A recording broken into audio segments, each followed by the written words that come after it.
Begini, apakah semua orang yang puasa bisa mendapatkan 4 kemuliaan tadi atau tidak? Ini poinnya. 4 itu kalau digabungkan jadi takwa namanya. Singkatnya, apakah semua orang puasa pasti bertakwa? Ya, tanya-tanyakan Al-Quran. Apa jawaban Allah di Al-Quran? Dijawab langsung di ayat Siyam. Al-Baqarah ayat 183. Ya ayyuhalladzina amanu kutiba alaikumus kama kutiba alal ladzina min la'allakum. Nah, kalimat tattaqun itu diawali dengan kata la'allakum. La'alla itu namanya harfu taraji. Saya ulang ya, di ilmu nahwu la'alla disebut harfu taraji. Al-Imam As-Suyuti berkomentar begini.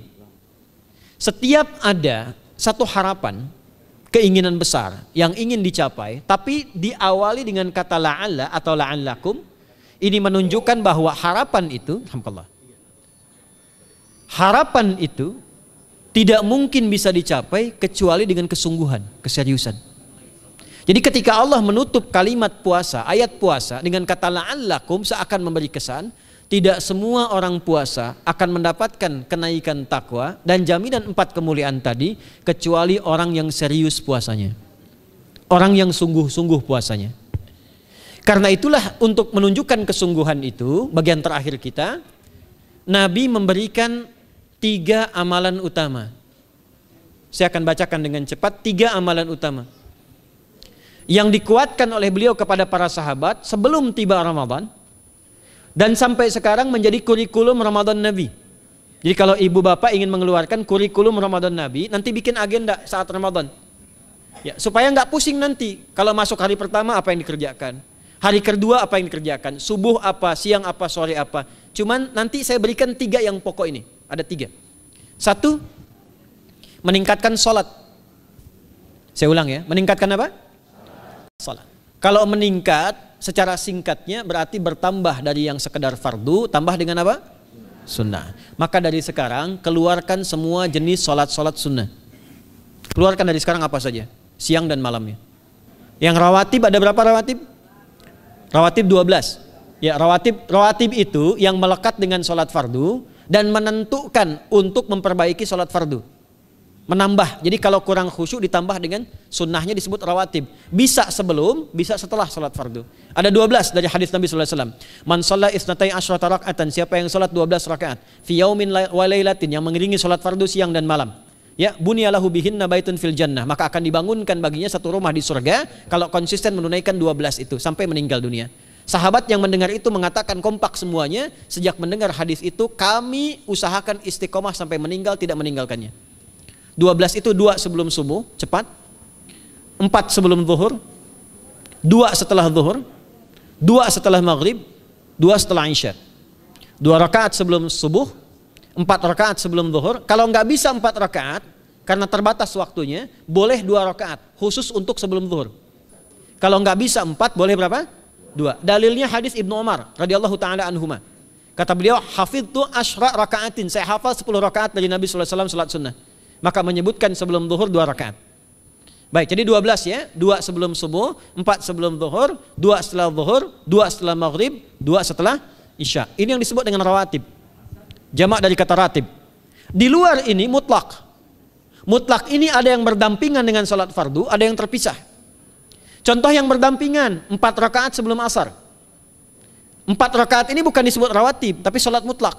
Cuma waktunya berdampingan dengan salat fardu. Jadi dia nggak memengaruhi salat fardu, cuma punya keutamaan sendiri. Apa keutamaannya? Hadis Ibnu Umar radhiyallahu taala anhuma, ketika beliau menyampaikan qala Nabi sallallahu alaihi wasallam rahimallahu ra'an shalla qabla al-asri arba'an. Allah akan menambahkan rahmat pada orang yang terbiasa salat 4 rakaat sunnah sebelum salat asar. Jelas ya? Baik. Kemudian apalagi setelah itu? Salat di antara 2 adzan dan 2 adzan ini, adzan dan iqamah. Ya, di antara adzan dan iqamah. Tahiyatul masjid. Apalagi misalnya salat duha. Duha dibagi 3. Awal duha itu kurang lebih 1,5 jam setelah salat subuh. Subuh sekarang misal 4:30, maka jam 6 muncul awal duha. Namanya syuruk. Saya ulang, salat apa namanya? Syuruk itu salat awal duha. Jumlah rakaatnya 2 rakaat.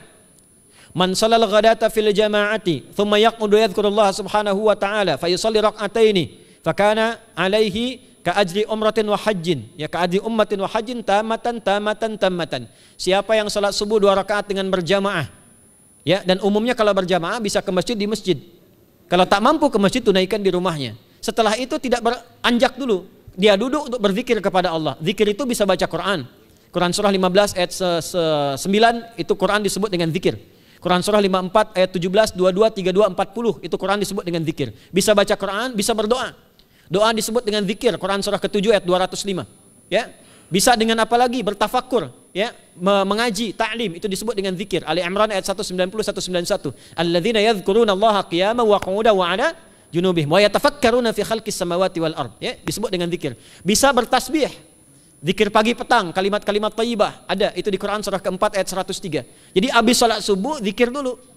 Doa dulu, zikir dulu, belajar dulu, tafsir dulu. Setelah itu muncul syuruk. Perjalanannya disebut isyraq, melewati masyrik, 1 tombak bayangan, dia sholat 2 rakaat, itu pahala sholatnya senilai haji dan umrah. Sempurna. Bukan sudah haji, bukan. Mau kemana? Ibu mau haji dulu? Tidak. Ya, hajinya nanti, bulan Dzulhijjah. Tapi senilai haji dan umrah, itu 2 rakaat. Awal duha disebut apa? Syuruk. Pertengahan duha, sekitar jam 9, jam 10. Jumlahnya 2 sampai 4 rakaat. Ya, 2 sampai 4 rakaat.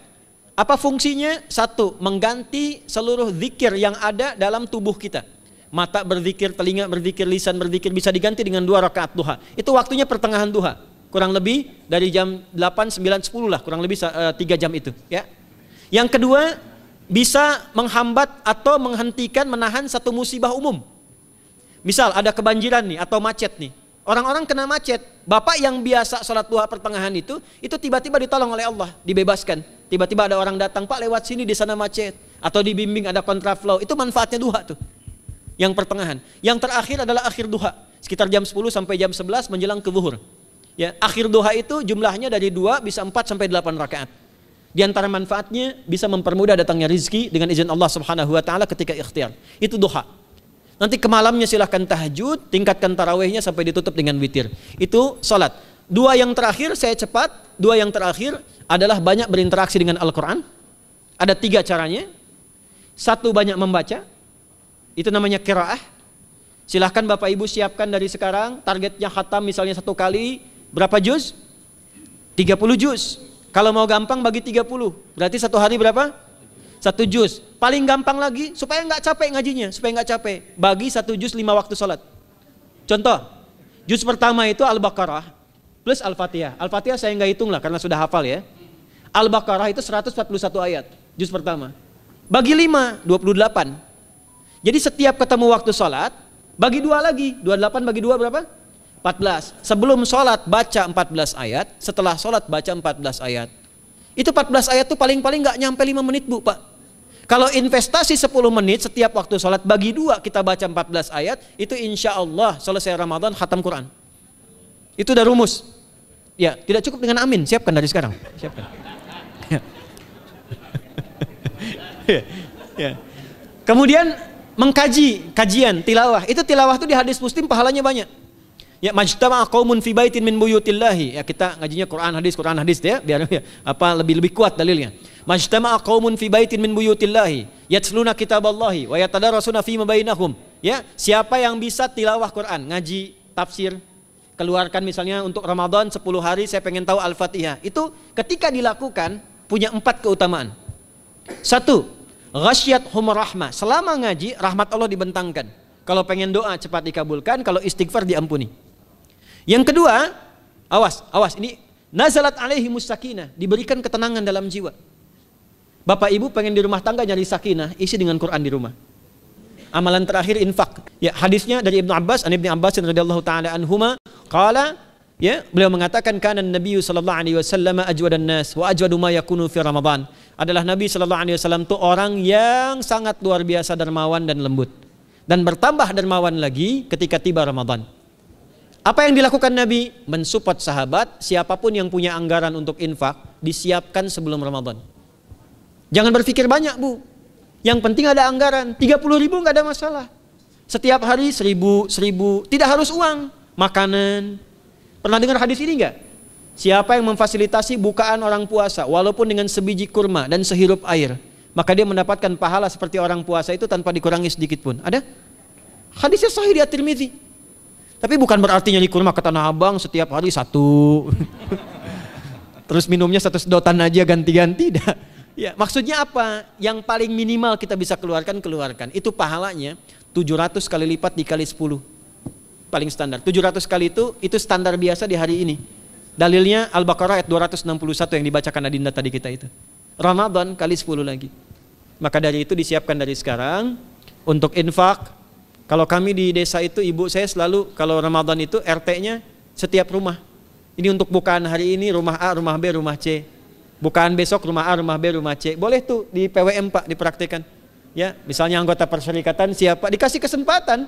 Mungkin nanti yang lain kurmanya, yang ini misalnya jeruknya, yang ini ininya. Setiap ada bukaan ya kirim ke yatimnya, ya kemudian ke pondok-pondok asuhan Muhammadiyah yang tadi disebutkan sekian ribu itu, cari pahala. Ya, saya kira itu yang bisa saya sampaikan sampai dengan batas waktu yang diberikan. Semoga bermanfaat dan semoga Allah Subhanahu wa taala memberikan kemuliaan kepada kita semua, kesehatan, dan saya yang terakhir saya ingin sampaikan doa penting. Tolong hafalkan doa ini. Dan ini doa yang diajarkan Nabi menjelang Ramadan supaya mendapatkan kesehatan, kekuatan, keselamatan untuk beribadah saat Ramadan. Hadisnya di At-Tirmidzi nomor hadis 3254. Qala, langsung saja qala Nabi sallallahu alaihi wasallam. Allahumma ahillahu alaina bil yumni wal iman wassalamati wal islam rabbi wa rabbukallah. Nah, itu tolong nanti dihafalkan, tadi sudah direkam, dibimbing. Nanti ketika ditetapkan masuk awal Ramadan, bacakan itu. Ya Allah, anugerahkan awal Ramadan kepada kami dengan ketenangan, kedamaian, kekuatan iman, keselamatan, sehat, nggak sakit sampai selesai puasanya, diberikan kekuatan untuk ibadah dalam keislaman dan diikhlaskan hanya karena Allah Subhanahu wa taala. Subhanakallahumma wa bihamdika nasyhadu an la ilaha illa anta nastaghfiruka wa natubu ilaik wa akhiru da'wana alhamdulillahi rabbil alamin wal 'afu minkum fastabiqul khairat. Assalamualaikum warahmatullahi wabarakatuh.